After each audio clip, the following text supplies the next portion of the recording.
तमसा आलोकाभाव मात्रत्व निरूपणम।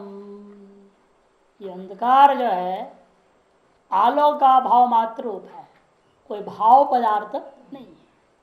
इसको सिद्ध करने के लिए शुरू कर रहे हैं, क्योंकि वेदांती मीमांसक अंधकार को एक पृथक भाव पदार्थ मानते। काला रंग है उसका और क्रिया भी मानते। नीलम तमश्चलति, नीलम तमश्चलति, इस प्रतीति के आधार पर उसको मान लेते हैं। लेकिन ये लोग उसको नहीं कहते, आलोक अभाव का नाम अंधकार है, अभावात्मक है, कोई भाव रूप पदार्थ नहीं है। इसलिए शुरू करना पड़ा, क्योंकि आपने द्रव्यों का वर्णन कर दिया, 9 द्रव्य खत्म हो गया, तो 10वां द्रव्य अंधकार मानना चाहिए, ये शंका होता है। 10वां द्रव्य मानो, भाव पदार्थों में 10वां है। तब मैंने कहा कि नहीं, हम 10वां 11वां 12वां नहीं मानते हैं। जो लोग मानते हैं इस तरह की चीजों, सबका हम खंडन करेंगे। तमो नाम द्रव्यांतरम अस्ति तदपि निरूपणीय चेत न, तमो नामक एक 10वां द्रव्य मानना चाहिए, वो है वो तदपि निरूपणीय, इसे उसका भी निरूपण करना चाहिए। उसका निरूपण किए बिना आप इति अस्तु कैसे कर दिया आपने, हैं? द्रव्य प्रणव कैसे खत्म कर दिया? चेत न, कद ऐसे मत कहो। क्यों? प्रमाण असिद्ध है कि प्रमाणों के द्वारा अंधकार नामक कोई भाव पदार्थ की सिद्धि नहीं हो सकती। तब करता है भाई प्रत्यक्ष प्रमाण ही है हमारे पास। नीलम तमश्चलति प्रतीति प्रमाणम, नीलम तमश्चलति, ये अंधकार जो है चलता है और काला काला जो होकर चल रहा है। कि जब गाड़ी जाता है, ट्रक चलता है, तो पीछे पीछे काला काला कुछ भाग रहा है, भूत ऐसा लगता है, बड़ा काला सा भूत भाग रहा है, छोटा सा दीपक का पीछे पीछे। अब काला रंग भी है, घोर काला दिखता है। इति प्रतीति प्रमाण चेत न, नील बुद्धि सिद्ध है, कृष्णत्व जो बुद्धि है वो असिद्ध है। क्यों? कारण यह है, सामान्य रूपेण सभी दर्शनकारों ने एक बात मान लिया है कि चक्षु किस चीज को देखता है तो उसको आलोक की जरूरत है, प्रकाश की जरूरत। और ये अंधकार का काला रूप जब ग्रहण करेगा तो प्रकाश रहेगा। प्रकाश की सहायता से आंख अंधकार के कालापन को पकड़ रहा है क्या? क्योंकि जब प्रकाश आ जाएगा तो अपना अंदर और भाग जाएगा, तो उसे काला रंग कैसे पकड़ेगा चक्षु? अर्थात प्रकाश के बिना अंधकार के काला रंग को पकड़ रहा है ये आंख, ऐसे कहोगे तो आपका सामान्य नियम भंग हो जाएगा। आलोक जो है चाक्षुष प्रत्यक्ष प्रति सहकारी कारणम, ये नियम खत्म हो जाएगा। इस नियम के चक्कर में आप ये नहीं मान सकते हैं कि आलोक के बिना ही अंधकार में कालापन ग्रहण हो गया, ऐसा नहीं मान सकते। फिर कुछ तर्क देते हैं, अंधकार के कालापन को ग्रहण करने के लिए उतनी आलोक की जरूरत नहीं जितना घटादि का प्रत्यक्ष करने के लिए जरूरत पड़ता। इसे चक्षु स्वयं क्या है? तेज का कार्य है, स्वयं उसके अंदर प्रकाश है। वो क्षुद्र प्रकाश जो उसके अंदर विद्यमान है, उतने से ही वो अंधकार की कालापन को पकड़ लेगा। अतिरिक्त प्रकाश की जरूरत नहीं है। घटपटादि अन्य वस्तुओं को ग्रहण करने के लिए इसको अतिरिक्त प्रकाश की जरूरत पड़ता है, जैसे अंधकार के कालापन को ग्रहण करने के लिए अतिरिक्त प्रकाश की जरूरत नहीं है। चक्षु की जो स्वगत प्रकाश है, क्षुद्र प्रकाश है, उतने से ग्रहण कर लेगा, ऐसा कुछ लोगों का कहना है। तब कहते हैं कि भाई नहीं नहीं, उक्तंच शालिखनातेनापि, मीमांसक लोगों में एक शालिखनाथ मिश्र हुए हैं, उन्होंने बात कहा है प्रकरण पंचका में, अप्रतीतो वयम प्रतीति भ्रमो मंदानामिति। अप्रतीतो, वास्तव में काला रंग प्रतीति में नहीं हो रही है, किंतु प्रतीति का भ्रम है। किनको हो रहा है? मंदाना, मंद बुद्धि वाले विवेक नहीं कर पा रहे हैं और भ्रांति से ग्रहण कर रहे हैं कि नीलम तमश्चलति। ऐसे स्वयं शालकनाथ जी ने भी मीमांसक विशेषों ने कहा है। तब प्रश्न उठेगा, खत्म तरी पद प्रयोग है, नीलम तमा, नीलम शब्द कैसे प्रयोग कर दिया आपने? काला, या नीलम से ब्लू नहीं लेना, नीलम में काला। तब सिद्धांत कहता है वहां सिथाभाववद उपचारा, जैसे शुक्लता का अभाव है, शुक्लता का अभाव में औपचारिक प्रयोग कर दिया कृष्ण। शुक्ल का अभाव है, सफेद नहीं है, तो काला कह दिया उसको। असितम नीलम इति लौकिक प्रयोग, और लोक में कहा भी जाता है जो सफेद का अभाव है वो काला है, इस लोक में व्यवहार भी होता है। सित मने काला, नहीं वो गड़बड़ होती, सित मने सफेद, असित मने काला। मुख्य बाधका भाव चेत, यदि कोई कहे नहीं नीलम शब्द को औपचारिक क्यों मान रहे हो, काला अर्थ में ही उसका प्रयोग हो रहा है, सीधे मान लो। सफेद के अभाव अर्थ प्रयोग हो रहा है ऐसे मानने की अपेक्षा से काला शब्द का काला अर्थ में ही मुख्य प्रयोग हो रहा है, ऐसे क्यों नहीं मानेंगे आप। मुख्य बात का भाव चेत आलोक निरपेक्ष चक्षुषो रूप प्रत्यय जनकत्व सिद्ध है, यही बात है। चेत न ऐसा नहीं कह सकते, क्योंकि आलोक निरपेक्ष होकर के चक्षु किसी रूप का प्रत्यक्ष करेगा यह हम नहीं मान सकते हैं। रूप प्रत्यक्ष रूप प्रत्यय जनकत्व असिद्ध है, मैंने रूप का प्रत्यक्ष ज्ञान उत्पन्न ही नहीं कर सकता। अतः मानना पड़ता है आलोक नहीं है ना रात्रि में, तो जो अंधकार दिख रहा है आलोक के बिना जो दिखाई दे रहा अंधकार है उसका कालापन वास्तव में शुक्ल का अभाव करके ही मानना पड़ेगा। कारणाभावे कार्यम यदि दुर्घटम में, क्योंकि आलोक ही नहीं और चक्षु ने रूप को देख लिया, कारणाभाव ने आलोक अभाव अपनी चक्षुषा कार्यम, कार्य मन क्या, कृष्ण रूप दर्शनम जायते इति दुर्घटम में, यह तो बिल्कुल असंभव है। अन्यथा नहीं तो नील घट से विग्रहण प्रसंग से, बहुत सुंदर तर्क दे रहा है यहाँ। नहीं तो अंधकार में काला घड़ा रख दो, काला घड़ा, और काला घड़े का आंख देख सकता है अंधकार में, क्यों नहीं देख सकता है। जब अंधकार का काला रंग को ग्रहण कर सकता है तो घट का काला रंग आपकी आंख क्यों नहीं ग्रहण कर सकता। आलोकाभाव में, आलोकाभाव में अंधकार के कालापन को ग्रहण कर सकता है आंख, तो घट के कालापन को क्यों नहीं ग्रहण कर रहा है, वो भी ग्रहण करना चाहिए। कोई काला आदमी आ रहा है तो भी दिखना चाहिए, क्यों नहीं दिखता है। इसका मतलब यह है कि वास्तव में आलोकाभाव में रूप का प्रत्यक्ष होता नहीं है। इस अंधकार में जो काला ग्रहण किया है वो शुक्ल का भाव में औपचारिक प्रयोग हो रहा है, नीलम तमः।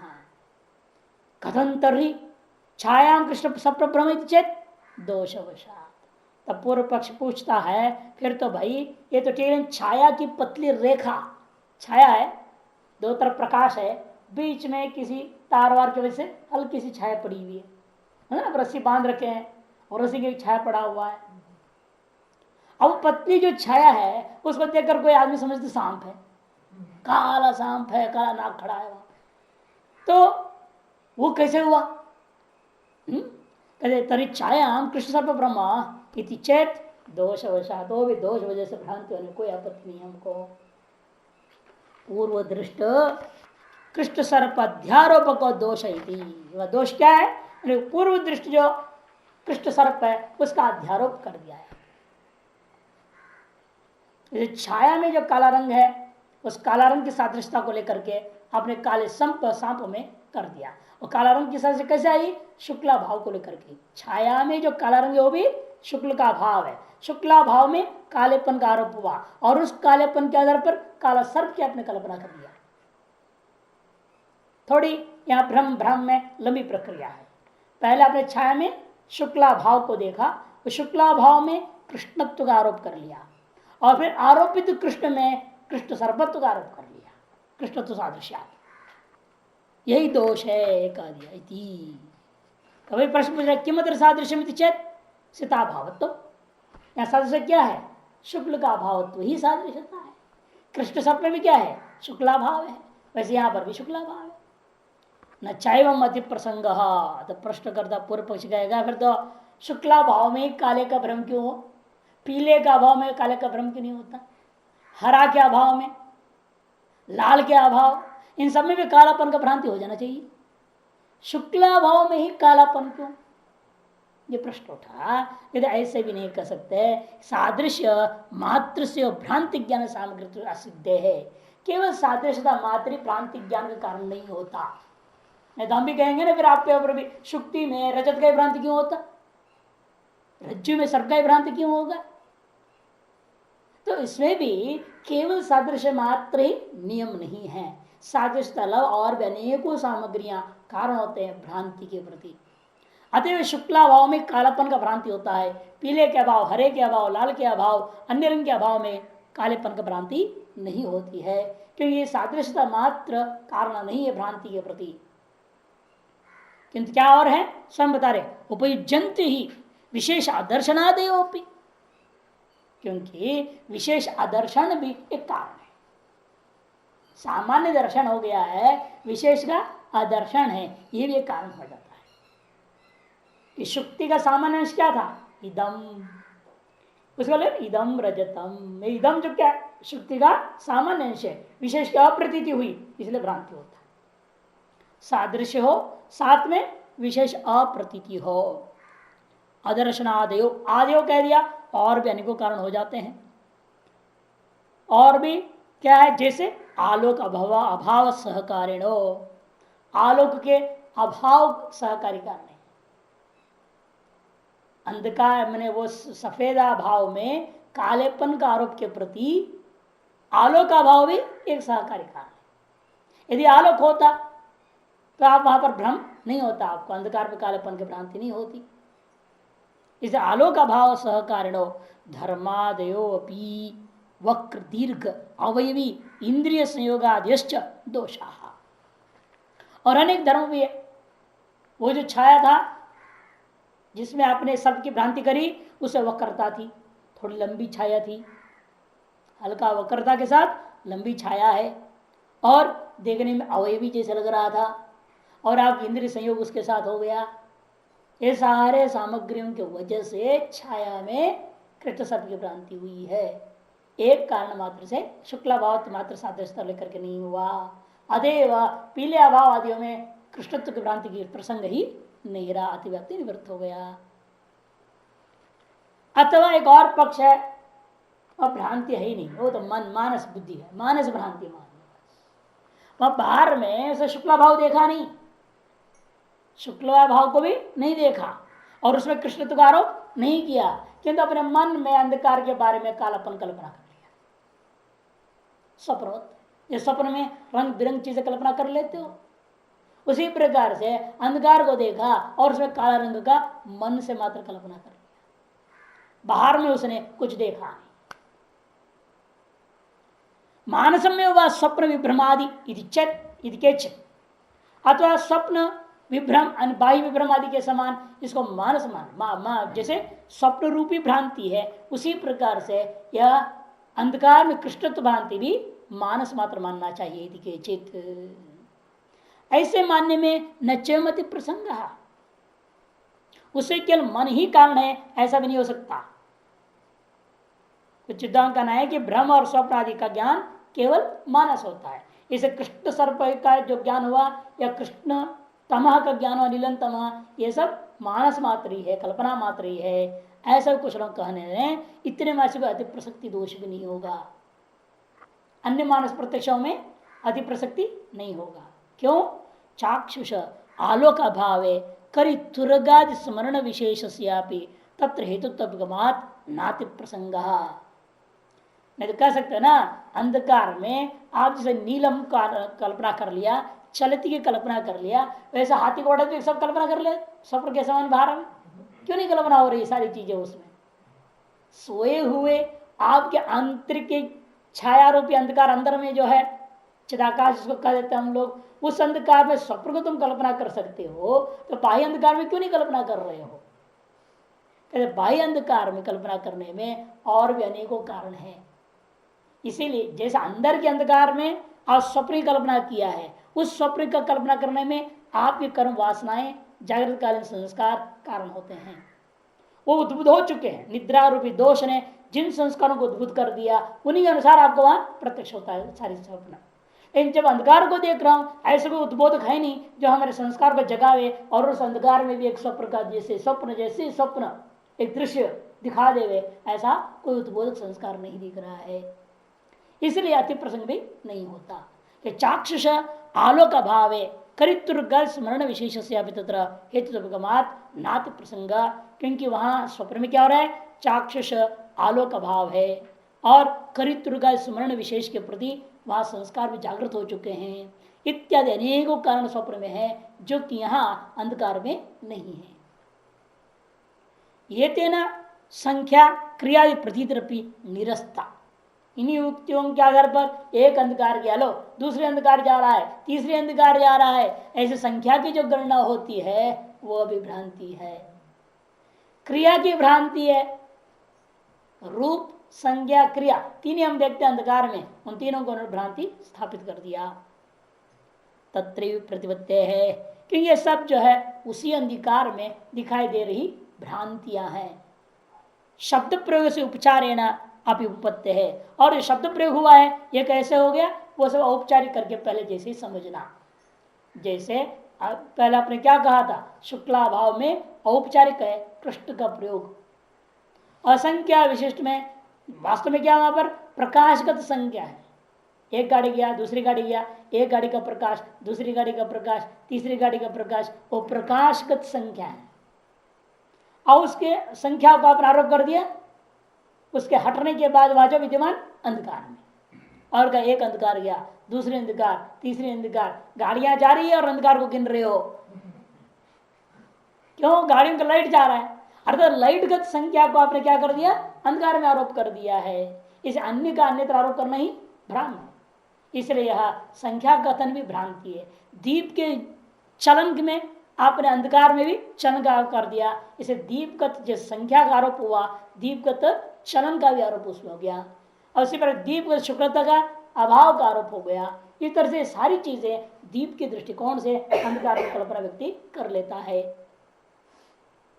लौकिक व्यवहार से सम्मुग्धत्वात्, पर लोक में लेकिन कहते हैं अंधकार बड़ा काला है, बाहर तो बड़ा विशेष काला दिख रहा है अंधकार में, रोज रोज देखता हूं अंधकार थोड़ा कम काला था, आज तो अंधकार कुछ ज्यादा ही काला हो गया है?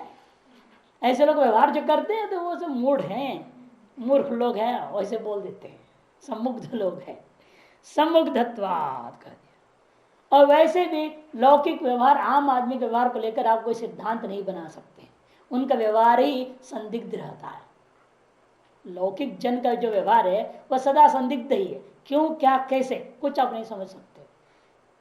आप क्यों कर रहे हैं ऐसे व्यवहार, क्या इसका पीछे कारण है, चाहते क्या हैं, और रहस्य को कोई समझ नहीं पाता।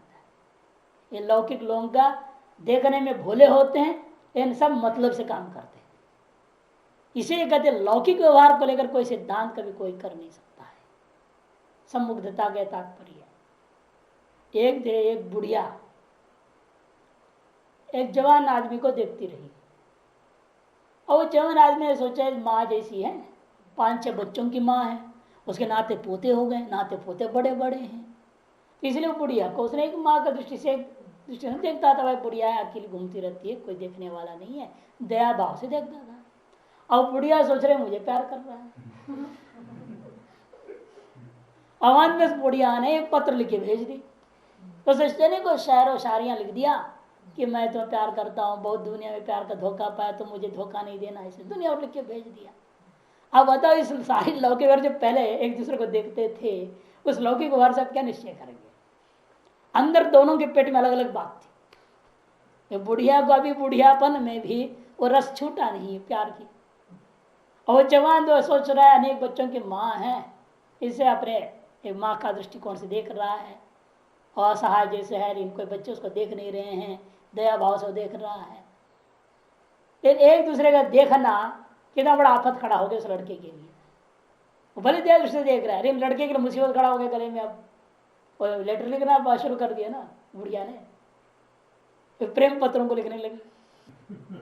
अब लौकिक व्यवहार से क्या निर्णय आदमी ले सकता है ऐसी चीजों में।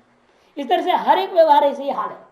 हमें लगता है कि व्यवहार में बहुत सीधा साधापन है, तो ठीक ठाक है, उसको कोई ऐसे नहीं है, लेकिन अंदर में पता नहीं चलता क्या है क्या नहीं, भगवान ही जाने। इतना ही नहीं, अगर एक देशी न नील प्रतीति में अभिगम्य भ्रांतोत्तम आचक्षते। लेकिन कुछ वैशेषिक एक देशी लोग हैं, न्याय कंदली नाम ग्रंथ लिखे हैं, न्याय कंदलिकार श्रीधर आचार्य जी हैं।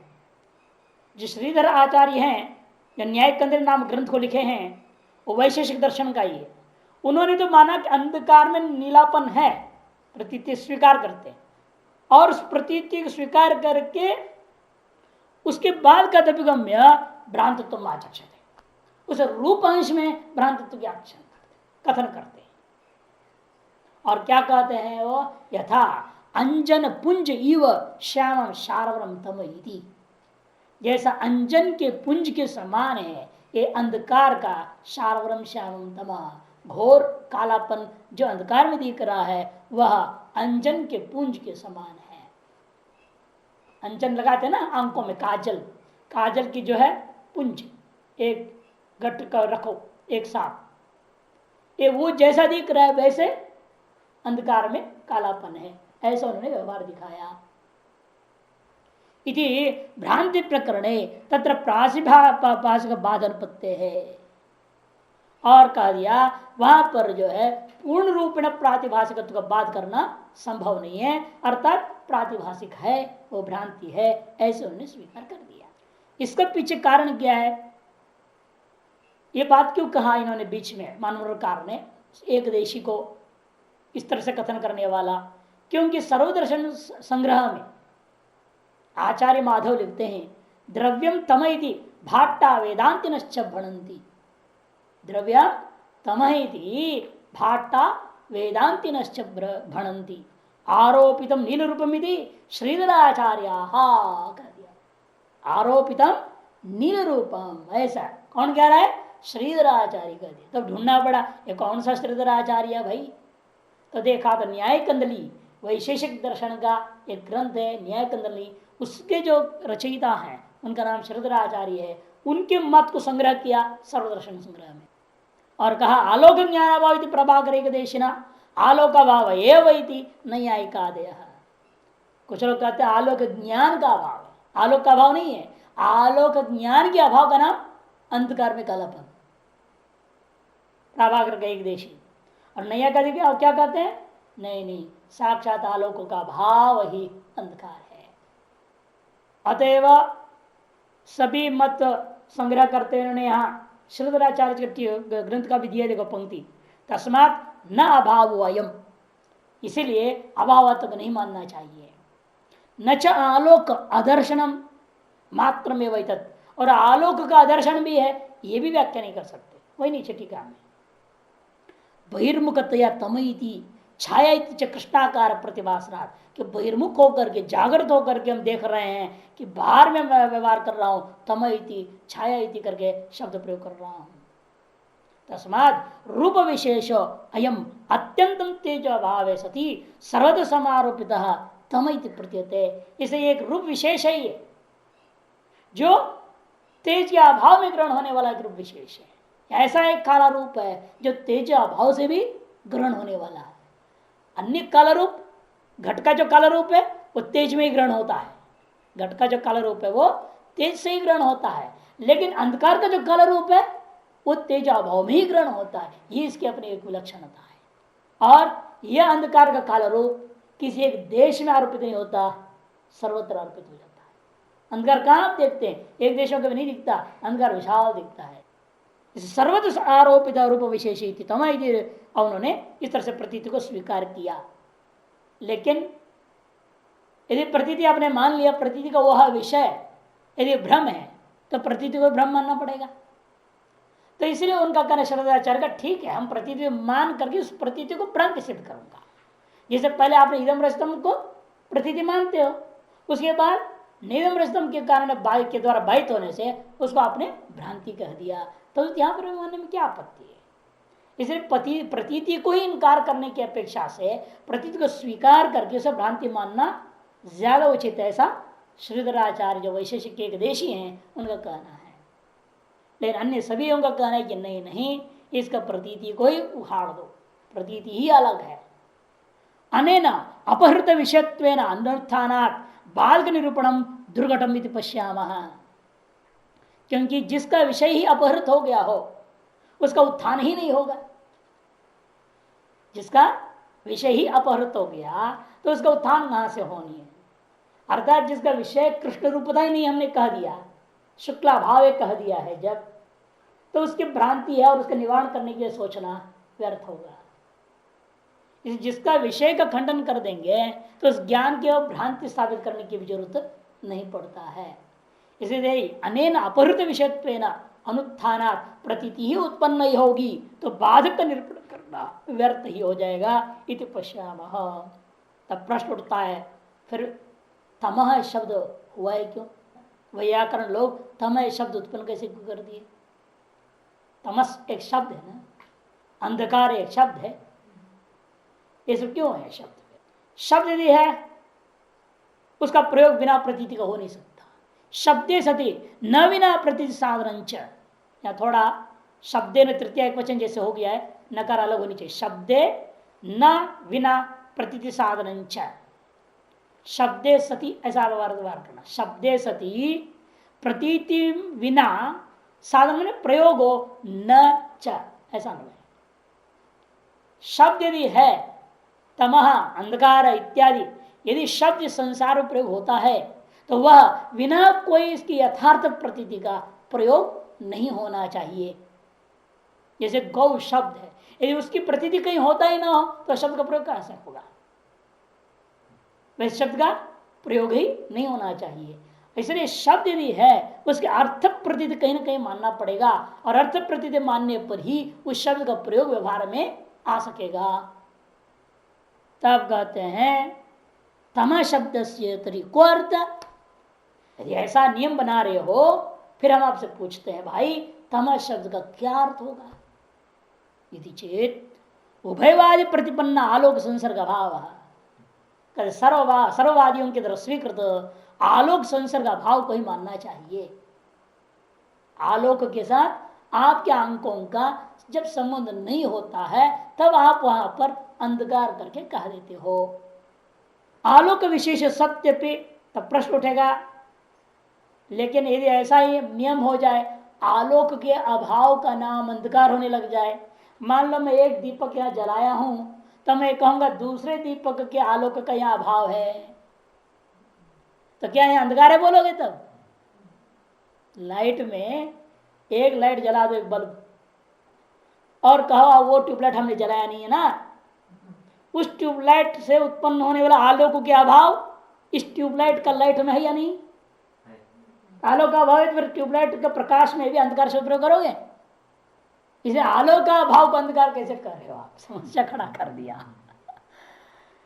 वही कह रहे हैं आलोक विशेष है, माने एक आलोक विशेष ले लो, एक ट्यूबलाइट जला लो, एक दीपक जला लो, ठीक, और उसमें सत्य उसके रहने पर भी उसी प्रकाश में क्या करना?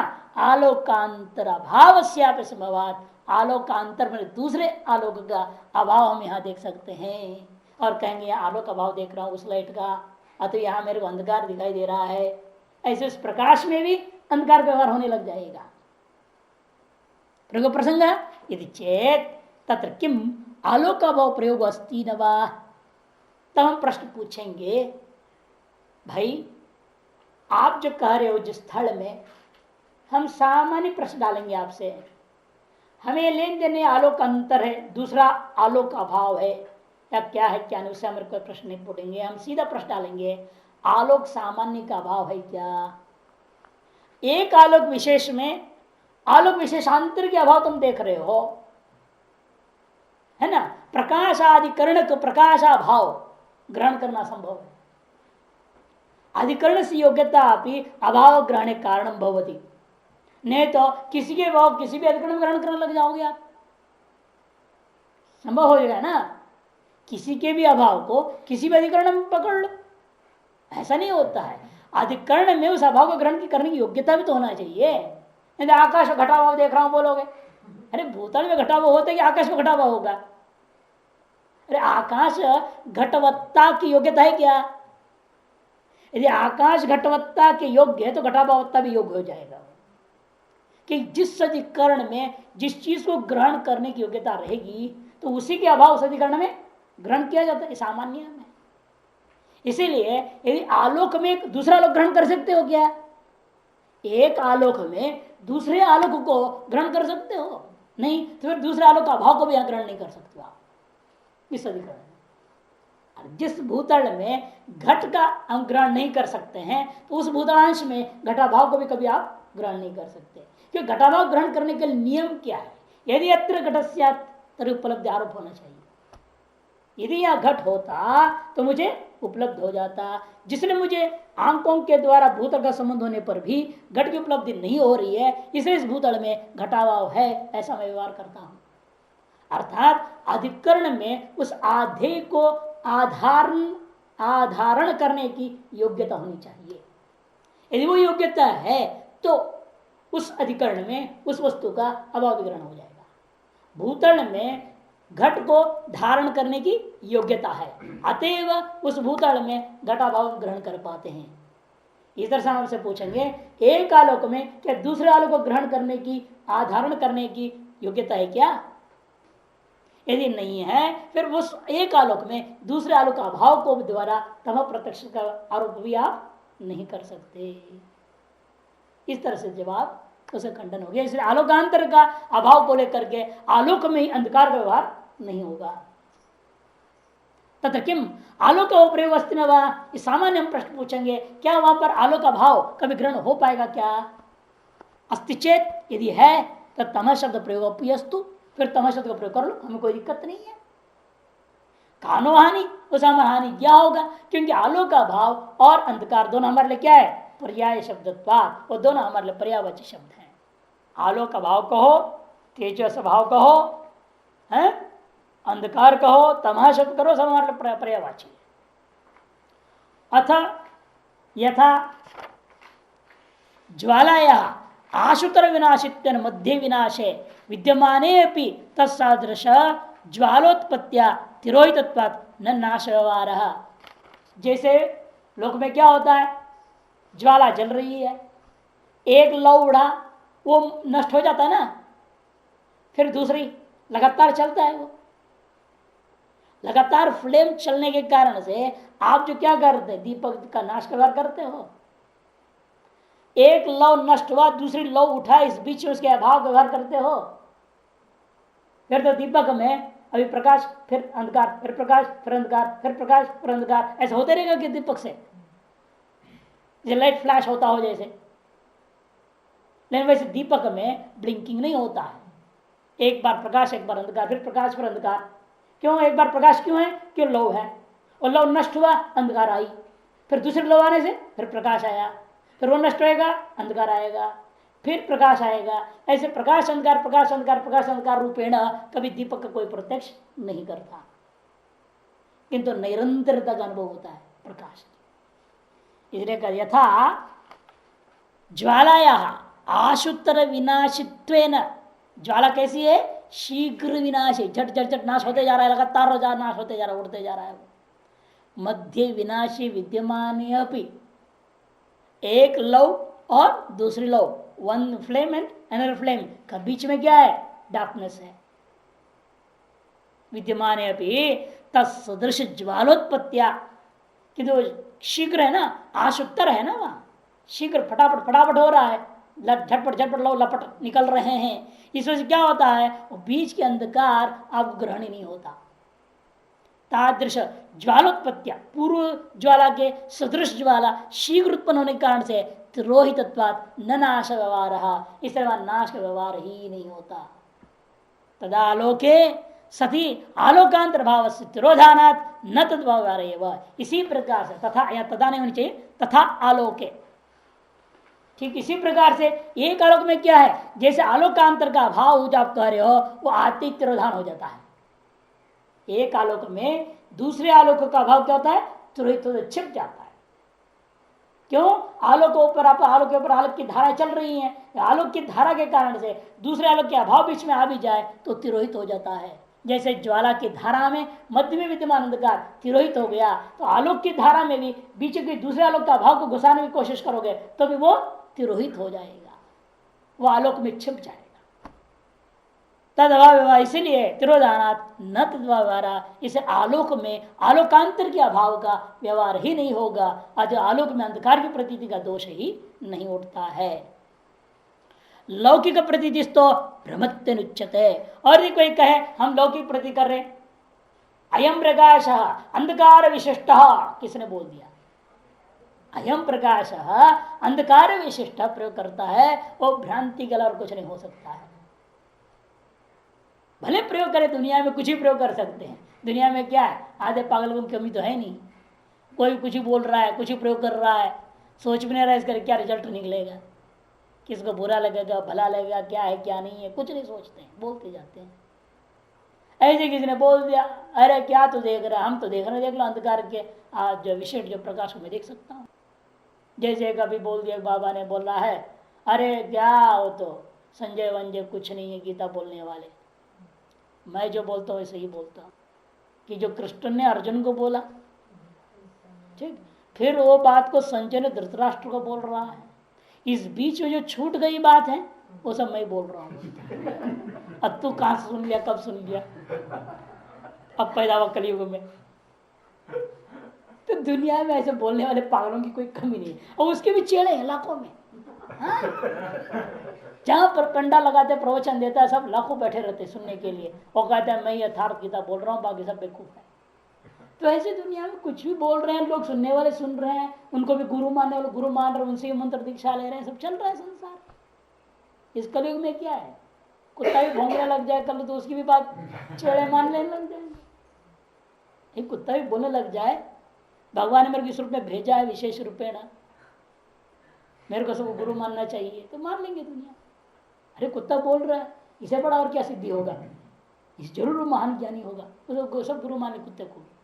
बस बोलना आना चाहिए, भौंकना नहीं, बोलना आना चाहिए। जैसे वो एक कनिंग फॉक्स की कहानी है। एक बार एक गीदड़ था, गीदड़ जो होता है वो गांव में गया था, तो गांव में लोगों ने भगाया, हल्ला करके भगाया, दौड़ते दौड़ते दौड़ते वो भूल से क्या हो गया, नीले रंग का डिब्बे में गिर गया, पूरा शरीर नीला रंग हो गया, पूरा शरीर नीला रंग हो गया। तो वहां से फिर किस तरह से उठ के जंगल में चला गया। जंगल में गया, सारे जानवर उसको देख रहे क्या नया जानवर आ गया नीले रंग का, बिल्कुल 100% ब्लू, एक कैसा जानवर है, बड़ा विचित्र है, देखने में तो गीदड़ लग रहा है लेकिन गीदड़ नहीं, नीला रंग कहाँ से आया इसका।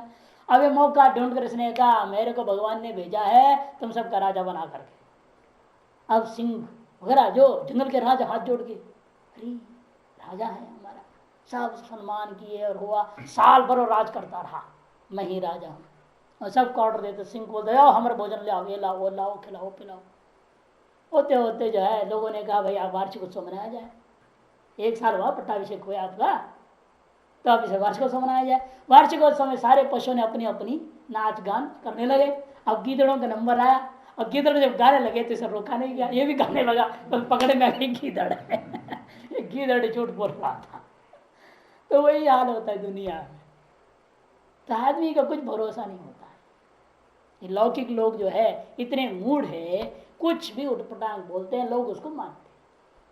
इसे कहते हैं लौकिक जो प्रतीति के बात मत छड़ा करो, वो तो सदा भ्रम ही लगभग हुआ करता है। भ्रमत्व न उच्यते तत्तुल्यम ते तर्क कर्कश मते है अभियुक्त परिहार।